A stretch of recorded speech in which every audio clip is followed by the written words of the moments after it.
Fui cortada do casamento da minha prima porque, segundo ela, eu não era chique o bastante. Mas o que ela não sabia é que eu conheço gente que está além da lista de convidados dela. Meu nome é Savannah Blake, tenho 30 e poucos anos. Acho que sou uma pessoa normal, trabalho duro, pago minhas contas, gosto de dar risada e tento ser uma boa pessoa. Mas na minha família, ser normal nunca foi o bastante. O importante era ser elegante. Pelo menos era isso que eles achavam. E eu nunca fui assim. Desde pequena, eu era diferente dos meus primos. Eles eram os certinhos, comportados. E eu era Savannah, normalmente falavam meu nome com um suspiro ou balançando a cabeça. Minha tia Cheryl, mãe da minha prima Madison, vivia dizendo, ela é a rebelde. Mas eu não era rebelde de fazer coisa errada, eu só não ligava para essas coisas de parecer perfeita. Não me importava se as meias combinavam ou se eu estava sentada com postura. Eu gostava de usar jeans, ouvir música alta e falar o que eu pensava. Isso não combinava com o jeito da minha família.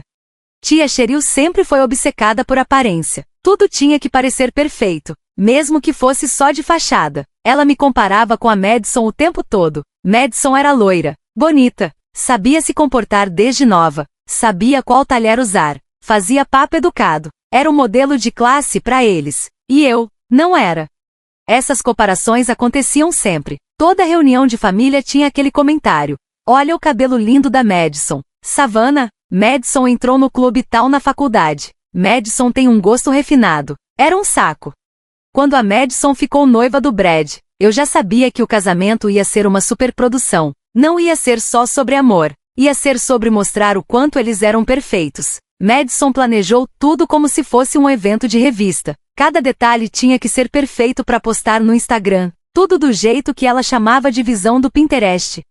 Com o tempo, fui ouvindo umas fofocas da família, o lugar caríssimo, o vestido chique, a lista de convidados super selecionada. Eu não esperava ser madrinha, claro, mas, poxa, somos família, né? Achei que pelo menos ia receber um convite. A gente cresceu brincando juntas, fazendo cabaninha com cobertores, mesmo que ela reclamasse que eu bagunçava tudo.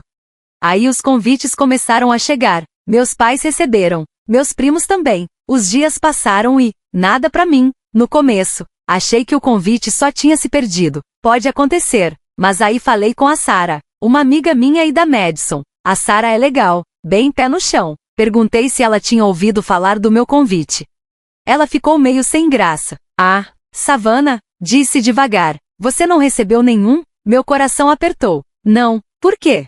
Sarah explicou que Madison tinha cortado algumas pessoas da lista. Disse que eram pessoas que não combinavam com o estilo do casamento. Ela queria que tudo tivesse classe suficiente. Essas foram as palavras da Madison, segundo Sarah. Aquilo foi como levar um soco. Classe suficiente era só uma maneira bonita de dizer que eu não era boa o bastante para estar lá. Doeu. E não era só por perder o casamento. Era porque minha própria família me excluiu, me julgou e me fez sentir como se eu fosse um erro. Como se eu estragasse a imagem perfeita deles. Me senti triste e com raiva. Me senti descartável. Como se eu não tivesse valor só porque não me encaixava no padrão deles.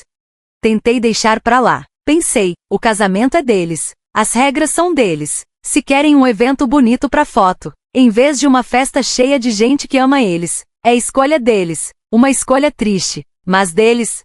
Mas aquele classe suficiente ficou na minha cabeça. Foi cruel. Como se eles tivessem orgulho de me deixar de fora porque eu não era refinada o bastante. Isso me fez lembrar de todos os anos em que me comparavam, me faziam me sentir diferente. Dias depois, ainda me sentindo meio mal, estava conversando com o Mark Daniels. Ele é filho do Sr. Daniels, um cara que considero tipo um mentor. Não é aquele mentor formal, mas alguém que sempre me ajudou muito, me deu conselhos e me abriu portas. Ele é bem-sucedido, dono de vários negócios, incluindo lugares de eventos.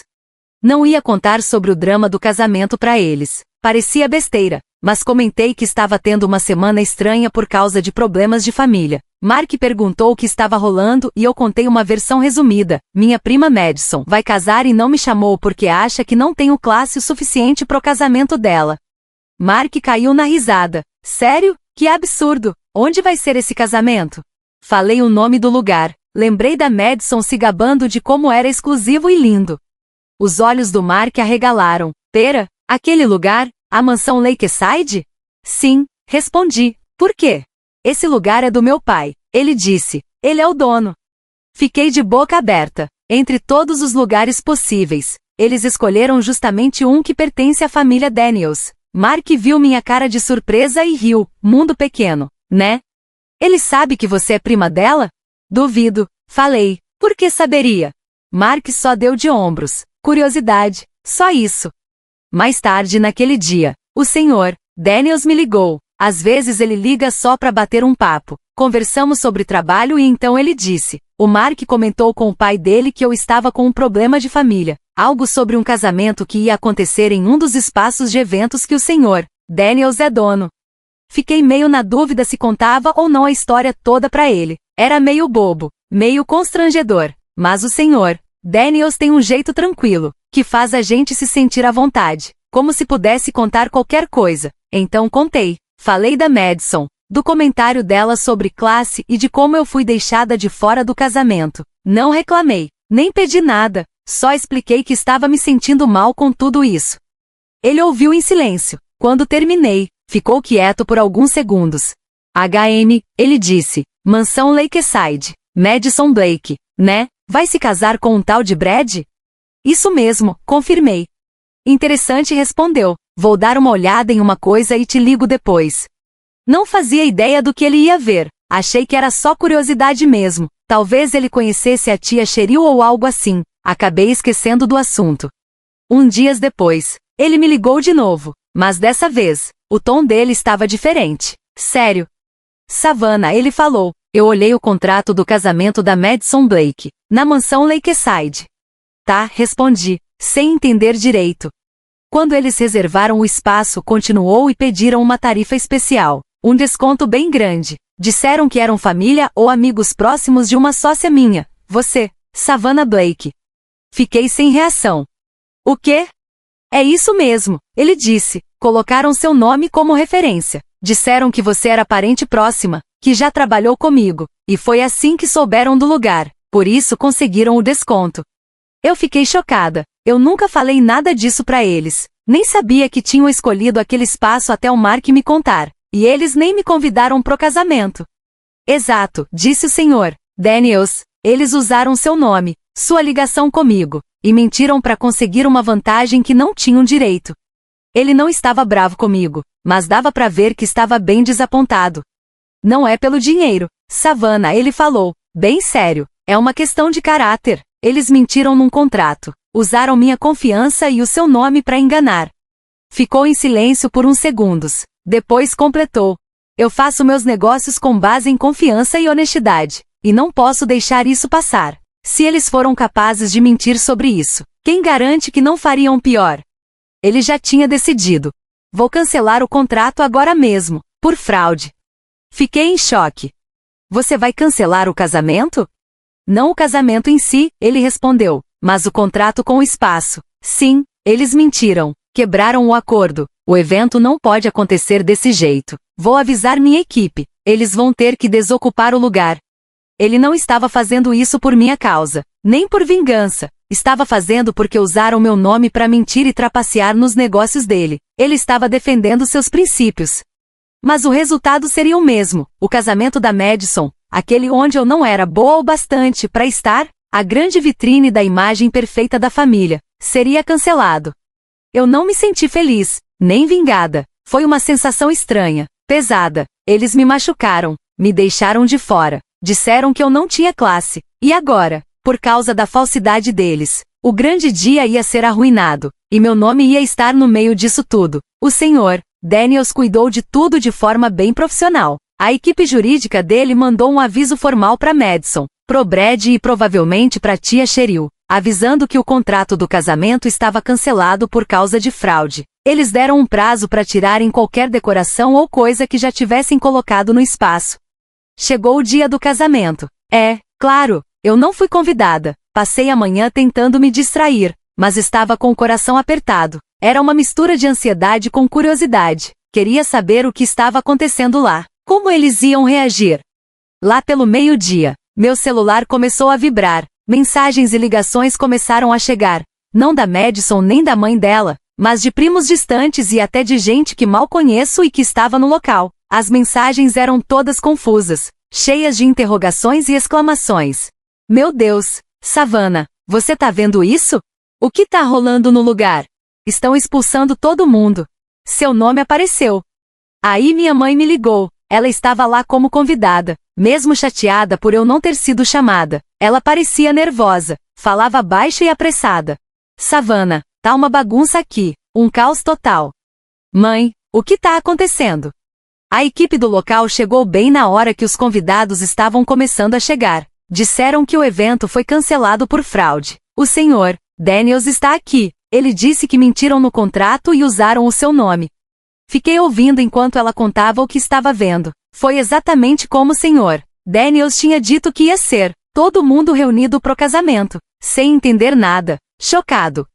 Então Madison apareceu, já vestida de noiva, e ela estava gritando, mas não era choro de emoção, era grito de raiva mesmo, gritando com a equipe. Vocês não podem fazer isso, esse é o meu casamento. A tia Cheryl estava junto, vermelha de raiva.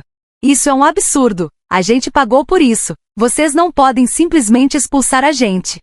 O senhor Daniels estava perto da entrada, calmo. Minha mãe disse que ele falava com firmeza, sem gritar, mas sua voz se destacava no meio da confusão. Ele explicou que o contrato foi cancelado por fraude, que usaram meu nome para conseguir um desconto, mentindo sobre serem meus parentes, e que usar o nome de alguém sem permissão, para ganhar dinheiro com isso, era errado.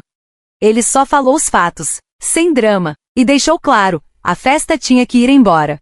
Minha mãe falou que foi uma cena inacreditável, convidados cochichando, uns chocados, outros parecendo que estavam gostando da confusão. Madison estava tendo um colapso total, chorando, o rímel escorrendo, gritando que o dia perfeito dela tinha sido arruinado. A tia Cheryl discutia com quem quisesse ouvir, negando que tivesse feito algo errado, mesmo com todas as provas. E o Brad? Minha mãe viu ele parado mais afastado, pálido. Ele não gritou, não tentou discutir, só ficou olhando a confusão. Viu a noiva dele gritando, toda montada no vestido caro. E aí, sem dizer nada, ele virou as costas e foi embora. Entrou no carro e sumiu. Nunca mais voltou. O casamento não aconteceu. O noivado acabou ali. O tal casamento perfeito desmoronou, não por minha causa, mas porque eles tentaram enganar e foram pegos, usando meu nome. Nas horas seguintes, meu celular não parava. A história se espalhou rapidinho entre a família e os amigos. Todo mundo ficou sabendo o verdadeiro motivo do cancelamento. Não foi erro de agenda. Não foi doença. Foi fraude. E meu nome estava envolvido, mas não do jeito que a Madison e a Cheryl tinham contado. As pessoas souberam que eles mentiram, que usaram meu nome, e ainda assim, achavam que eu não era boa o bastante para estar lá. De repente, a história virou. Não era a Savannah que, não fui eu, a selvagem, quem causou o problema. Foram a Madison e a Cheryl que foram pegas mentindo e tentando enganar. Comecei a receber mensagens de desculpas. Não da Madison ou da Cheryl, claro que não. Mas de primos distantes, tios, tias, gente da família que antes talvez até achava, em silêncio, que eu não era boa o bastante para estar ali. Algumas mensagens diziam: o que aconteceu, Savannah? Sinto muito por como te trataram. Não acredito que usaram seu nome assim. Que besteira. Sempre gostei de você. Sabia que você era do bem. Na verdade, não eram só desculpas. Era a verdade aparecendo. As pessoas estavam começando a ver a diferença entre fingir ter classe e ter caráter de verdade. Naquele fim de semana, que deveria ser o grande dia perfeito da Madison, eu não estava em casa chorando, nem com raiva. Fui para uma cabaninha simples perto do lago, onde às vezes passo uns dias. Lá era calmo, silencioso, uma paz. Sentei na varanda e fiquei olhando o sol batendo na água. Abri uma garrafa de vinho, nada caro, só um vinho que eu gosto. Não estava arrumada, só de calça confortável e camiseta. Tirei uma foto da vista, o lago, as árvores, minha mão segurando a taça de vinho. Não precisei colocar filtro. Não precisei fingir nada. Era tudo real. Postei nas redes sociais. A legenda era curta. Acontece que classe não tem nada a ver com roupa. Sorri quando postei. Foi bom. Parecia certo. Parecia verdade. Ter classe de verdade não é se comportar de um jeito certinho, nem usar coisas caras, nem se encaixar na imagem que os outros querem.